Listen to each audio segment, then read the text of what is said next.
First ఇయరా? B Com first year. B Com first year. ఎందుకంటే హైట్గా ఉన్నారు. డిగ్రీ ఏడా? డిగ్రీ ఎక్కడ? Pharmacy through ఇప్సెట్. యూజీ అందరికన్నా ఈ నిబంధన అంతా మంచిగా అంతే.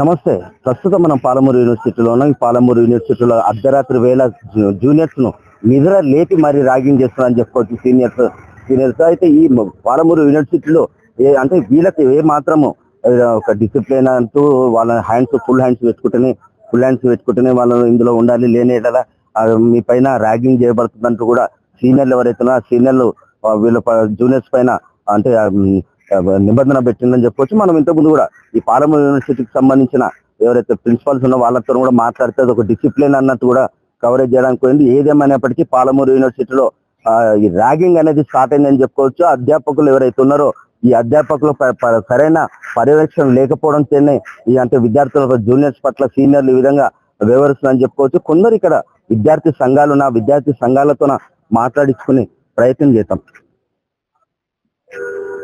మరో విద్యార్థులతో మాట్లాడించుకున్న ప్రయత్నం చేద్దాము. అసలు వాళ్ళకు ఎప్పుడు లేని అలవాట్లు షార్ట్ వేసుకోకూడదు, ఇక్కడ షార్ట్ వేసుకోకూడదు, టీ షర్ట్లు వేసుకోకూడదు అని ఒక నిబంధనలు పెట్టినట్లు కూడా మనకు సమాచారం ఉంది.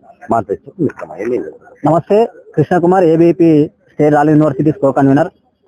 అయితే గత కొంతకాలంగా కూడా పాలమూరు యూనివర్సిటీలో ఇట్లాంటి వ్యవహారం అనేటువంటిది కొనసాగుతుంది అనేటువంటిది కొంతవరకు తెలిసినటువంటి విషయమే. కాకపోతే ఇన్ని రోజుల కాల వ్యవధిలో అది ఒక ఇంట్రడక్షన్ క్లాసెస్ అనేటువంటిది విద్యార్థులను ఏ రకంగా కూడా ఇబ్బందులకు గురి చేయకపోవడం కారణంగా అది ఎప్పుడు కూడా బయటికి రాలేదు.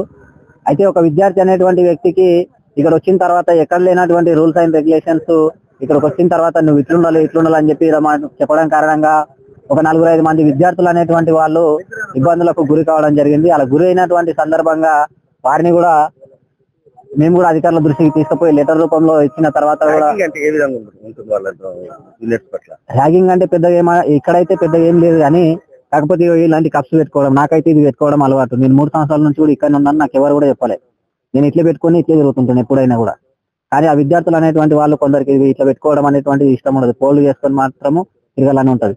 అయితే ఇప్పుడు వచ్చినటువంటి కొత్త విద్యార్థులు ఎవరైతే ఉంటారో వాళ్ళకందరికీ కూడా సీనియర్స్ ఇన్స్ట్రక్షన్స్ ఇస్తా ఉంటారు. ఇవి ఇట్లా ఖచ్చితంగా పెట్టుకోవాలి, మీరు పెట్టుకున్న తర్వాతనే మెస్ లోకి రావాలి, ఇక లేదంటే షార్ట్ వేసుకోవద్దు, టీ షర్ట్ వేసుకుని తిరగొద్దు, మీరు ఎక్కడున్నా పైన డ్రెస్ డిగ్నిటీతో ఉన్నటువంటి డ్రెస్ ఉండాలి అనేటువంటి ఇన్స్ట్రక్షన్స్ అనేటువంటి ఇవ్వడం అనేటువంటిది జరుగుతూ ఉంది. అయితే దీన్ని అధికారుల దృష్టికి తీసుకుపోవడం కూడా జరిగింది. దీనిపైన ప్రతి ఒక్క విద్యార్థిని కూడా పిలుచుకొని కౌన్సిలింగ్ ఇచ్చిన తర్వాత అధికారులకు కూడా తెలియజేసిన తర్వాత అధికారులందరికీ కూడా ఇన్స్ట్రక్షన్స్ ఇచ్చిన తర్వాత లేదు మిడ్ నైట్ ఎందుకు లేపుతున్నారు విద్యార్థులు, జూనియర్స్ సీనియర్స్ మిడ్ నైట్ లేపి వాళ్ళని పిలిపించుకోవడం జరుగుతుంది? ఎందుకు మిడ్ నైట్ లేపడం అనేటువంటిది ఎంతవరకు నిజం అనేటువంటిది విద్యార్థులకే తెలియాలి, మనమైతే చూడలేదు. కాకపోతే నడుస్తుంది అనేటువంటిది మనకున్నటువంటి సమాచారం, దాన్ని మనం కూడా కళ్ళారా చూడలేదు కాబట్టి అది ఎంతవరకు నడుస్తుంది అనేటువంటిది చెప్పలేము. కాబట్టి ఒకవేళ నడిస్తే కూడా దాన్ని బంద్ చేసుకోవాలి. ఒకవేళ నడిస్తే కూడా అది ఎట్లుంటది అంటే పిలుచుకొని మాట్లాడడము, చేయడము, ఇంటరాక్ట్ కావడానికి అనేటువంటిది ఒక ప్రాసెస్ అది. కానీ వాళ్ళని నా లోపలికి తీసుకుపోయిన తర్వాత ఎంతసేపు కూర్చొని పెట్టుకుంటారు, ఎంత ఏందనేటువంటిది కూడా మనకు కూడా తెలియదు. గతంలో నడిచిందొచ్చు కూడా, కానీ మేము అదే ఆనవాయితీని తీసుకొస్తాం అనేటువంటిది అయితే సమంజసం కాదనేటువంటి కోణంలో విద్యార్థులకు తెలియజేస్తున్నాము. ఇకనైనా విద్యార్థులు మేల్కొని ఇలాంటి చర్యలు తీసుకోకుండా అంటే ఇక్కడ ఒక సంవత్సరం కాలం పాటు కూడా ఉన్నాము కాబట్టి. అంటే గర్ల్స్ పట్ల కూడా గర్ల్స్ ఉంటారు కదా, వాళ్ళు సీనియర్స్ గర్ల్స్ వాళ్ళు కూడా అదే విధంగా వ్యవహరిస్తున్నారా, లేకపోతే ఎట్లుంది వాళ్ళ పట్ల? గర్ల్స్ హాస్టల్లో అయితే ఇలాంటిది ఏం జరగట్లేదు ప్రస్తుతానికైతే. గతంలో జరిగింది కానీ ఇప్పుడైతే ఏం జరగట్లేదు అనేటువంటి విషయం అయితే స్పష్టంగా కనిపిస్తుంది మనకు. ఒక బాయ్స్ హాస్టల్లోనే మాత్రమే జరుగుతూ ఉంది కాబట్టి దీనిపైన అధికారులు దృష్టి పెట్టి కూడా దాన్ని విద్యార్థులకు కౌన్సిలింగ్ ఇచ్చిన తర్వాత కూడా ఇది ఇట్లే కొనసాగితే మాత్రము వారిపైన చర్యలు అనేటువంటి కఠినమైనటువంటి చర్యలు తీసుకుంటామని చెప్పి కూడా అధికారులు తెలియజేయడం జరిగింది. జూనియర్స్ పట్ల సీనియర్లు ఏ విధంగా వ్యవహరిస్తున్నారు, ఇది ఎంతవరకు మనం సమంజసం అనుకోవాలి? ఇంట్రడక్షన్ క్లాస్ అని చెప్పి అసలు అఫీషియల్ కావాల్సిన మెటల్ ఎట్లా అంటే ఒక సీనియర్ జూనియర్ ఎట్లా అంటే క్లాస్ లో మంచిగా ఫ్రెండ్లీగా ఉండాలి, వాళ్ళకున్న ప్రాబ్లమ్స్ వాళ్ళు సాల్వ్ చేసుకోవాలని చెప్పి ఒక ప్రాసెస్. అది ఎట్లా అంటే ఎలాంటి అఫీషియల్ కాకుండా కానీ ఎట్లా ఉంటుంది అంటే సీనియర్ జూనియర్లకు మంచి సత్సమానాలు పెరగాలి, వాళ్ళకి ప్రాబ్లం ఉంటే వాళ్ళు చూసుకోవాలి, అన్నింటిలో లేక ఉండాలని చెప్పి. కానీ కాకపోతే కొందరు సీనియర్లు ఎట్లా అంటే అత్యుత్సాహం చూపించి మొత్తం మేము ఒక ఇద్దరు ముగ్గురు క్యాండిడేట్లు అత్యుత్సాహం చూపించి వాటిని ఒక హాస్టల్ రూమ్ లో చేయడం లాంటివి చేశారు. ఇంకా జూనియర్ విద్యార్థులను షార్ట్లు బాక్స్ టీ షర్ట్లు వేసుకోవడం వద్దు అని చెప్పారు. మాకు కొంచెం ఉండాలి, మేము ఎవరో మేము గుర్తుపడాలని చెప్పి జూనియర్లు ఎవరో తెలవాలని చెప్పడం ప్రాసెస్ అది. దాని దృష్టికి మేము ప్రస్తుతం దాన్ని ఇప్పుడు మేము మా కాలేజ్ యాజమాన్యం దృష్టికి తీసుకెళ్ళినాము. మా రిజిస్టర్ సార్ కానీ, ప్రిన్సిపల్ సార్ కానీ, వైస్ ప్రిన్సిపల్ కానీ, అలాగే ఆల్ డిపార్ట్మెంట్ హెచ్ఓడి గారితో చెప్పాము. వాళ్ళు కూడా తొందరగా రెస్పాండ్ అయ్యి వాళ్ళ సీనియర్లకు ఆల్రెడీ ఆర్డర్ ఇష్యూ చేసి చెప్పాడు అతను, ఇలాంటివి చేస్తే మీకు కంపల్సరీ మేము శిక్ష అర్హులు మీరు, మేము దాని కాలేజ్ అఫీషియల్ గా మేము ఎలాంటి ప్రొసీజర్ ఆల్రెడీ చేస్తాం, మీకు ఇలాంటివి చేయడం మీకు అధికారం లేదని చెప్పి వాళ్ళు కూడా సార్ వాళ్ళు కూడా వాళ్ళకు చెప్పడం జరిగింది. అప్పట్లో జరుగుతున్న ర్యాగింగ్ ఈ విధంగా నిర్వహిస్తున్నారు. విద్యార్థులు కూడా షార్ట్స్ వేసుకోకూడదు, టీ షర్ట్లు వేసుకోకూడదు అంటూ కొత్త నిబంధనలకు వీళ్ళు తెర లేపినని చెప్పొచ్చు ఇక్కడ ఉన్న సీనియర్స్. అదేవిధంగా ఈ కాలేజీకి సంబంధించిన ఎవరైతే పై స్థాయి అధికారులు కావచ్చు, ప్రిన్సిపాల్ కావచ్చు, వారిని కూడా అడిగే ప్రయత్నం చేద్దాం. పీజీ కాలేజ్ హాస్టల్స్ లో actually it's not ragging issue. Rank చెప్పాలంటే అక్కడ ఏమైంది, అంతకుముందు ఒక పద్ధతి ఉందంట, జూనియర్ సీనియర్ డిఫరెన్షియేషన్ కోసం బయట వాళ్ళు వచ్చి తినకుండా కొద్ది రోజులు జూనియర్ ఐడెంటిఫై చేయడానికి షర్ట్ ఫ్రంట్ కి అంటే వదులుకుంటే జూనియర్, పైకి అనుకుంటే సీనియర్ అన్నట్టుగా ఎప్పటి నుంచో నడుస్తుంది సార్. అది మేము మా సీనియర్ చెప్పినారు విన్నాము, నెక్స్ట్ మా జూనియర్స్ కూడా అదే చెప్తే వాళ్ళు కూడా విన్నారు అని చెప్పి అన్నారు. దాంట్లో ఒక అబ్బాయి నన్ను ఎందుకు ఫోర్స్ చేస్తున్నారంటే క్లియర్ గా సీనియర్స్ కూడా చెప్పాము, అటువంటి ఏది ఇష్యూ అది రూల్ కాదు యాక్చువల్ గా, అని ఎవరు దాన్ని ఎంకరేజ్ చేయరు కూడా. ఇప్పుడు ఏదైనా మీరు జూనియర్ సీనియర్స్ మీ మధ్యలో కోఆర్డినేషన్ తో ఏదైనా ఐడెంటిఫికేషన్ కోసం పెట్టుకుంటే అది ఇద్దరికి సమ్మతం అయితేనే ఉంటుంది, అంతేగాని ఖచ్చితంగా పెట్టుకోవాలనేది రూల్ అయితే కాదు. చెప్పాము క్లియర్ గా, అటువంటి ఏమి మేము ఎంకరేజ్ చేయము, అది చేస్తే కూడా సివియర్ యాక్షన్స్ ఉంటాయని చెప్పి చెప్పాము. దానికి ఇంకా పిల్లలు కూడా అంతకుముందు పాతోళ్ళు పెట్టినారు కదా సార్ అంటే, పాతోళ్ళు పెట్టింది వచ్చి ఇష్యూ కాలేదేమో, ఇప్పుడు ఒకరికి నచ్చినప్పుడు చేయొద్దు కదా మీకు అది.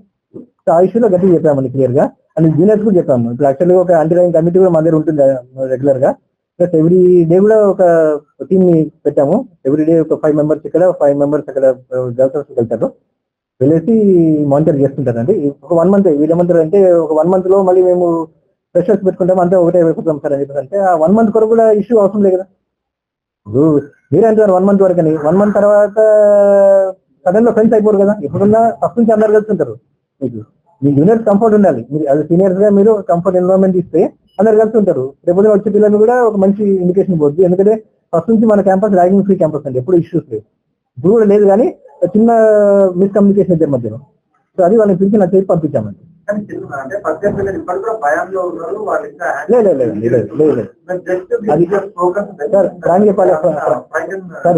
ప్రాంగ్ చెప్పాలంటే అక్కడ ఏమైందంటే, జూనియర్ సీనియర్స్ అనేది ఇక్కడ మీరు చెప్పే ఇష్యూ ఏముంది, డిపార్ట్మెంట్ వైజ్ ఉన్నట్టున్నాయి. డిపార్ట్మెంట్ వైజ్ ఏం చేస్తున్నారు సీనియర్స్, రే బాబు జూనియర్ గా అదే department wise with in the hostel department wise అండి. డిపార్ట్మెంట్ వైజ్ జూనియర్స్ ని సీనియర్స్ రే ఫస్ట్ నుంచి మన దగ్గర ఇట్లా ఉంది, ఇట్లా చేసుకున్నాం మనం అని అడుగుతున్నారు. దాంట్లో మాక్సిమం పిల్లలు సరైన మంచిగా అని చెప్పి అన్నారంట. ఇంకొకరు ఏంటి అట్లా ఎందుకు ఉండాలి అంటే, ఖచ్చితంగా ఉండొద్దు, అవసరం లేదు. ఎందుకంటే ఇక్కడ ఏమి అట్లా రూల్స్ ఏమి ఉండవు కదండి. మీకు ఐడెంటిఫికేషన్ కావాలంటే ఐడి కార్డు ఇస్తారు, లేదు మెస్ కార్డు ఉంటుంది. అక్కడ జూనియర్ అవుట్ సైడర్ అని చెప్పేసి అని తెలిసిపోద్ది. వీళ్ళ ఇష్యూ ఏమంటే, అవుట్ సైడర్ వాళ్ళు వచ్చి ఇక్కడ వీళ్ళని ప్రొవోక్ చేస్తున్నారు చెప్పేసి అని అంటున్నారు. చెప్పామంటే వాళ్ళకి ఫ్రెషర్స్ పార్టీ ఉంటుందండి. ఆ ఫ్రెషర్స్ పార్టీ రోజు వాళ్ళు హెల్తీ ఎన్విరాన్మెంట్ ఒకరికొకరు పరిచయం చేసుకుంటారు అంతే. అందుకే దానికే ఇప్పుడు హెడ్ మీటింగ్ పెట్టాము, ప్రతి త్వరగా ఫ్రెషర్స్ పార్టీ పెట్టేసేయండి. ఎందుకంటే ఇవన్నీ ఇష్యూ అంతవరకే, ఒక్కసారి ఫ్రెషర్స్ అయిపోయినాక మళ్ళీ ఆ ఇష్యూ రాదండి ఇక్కడ.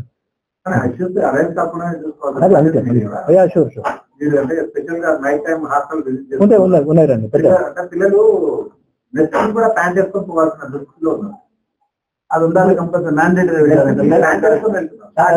అలాగా సార్. ఇప్పుడు అదే నేను చెప్పాను పిల్లలకి, వీళ్ళేమంటున్నారంటే ఇప్పటి నుంచో ఈ ఆనవాయితీ ఉంది అంటున్నారు, కానీ నేను అన్నాను అది ఆనవాయితీ కాదు, అట్లా రూల్స్ అంటే ఏం లేవని చెప్పాను.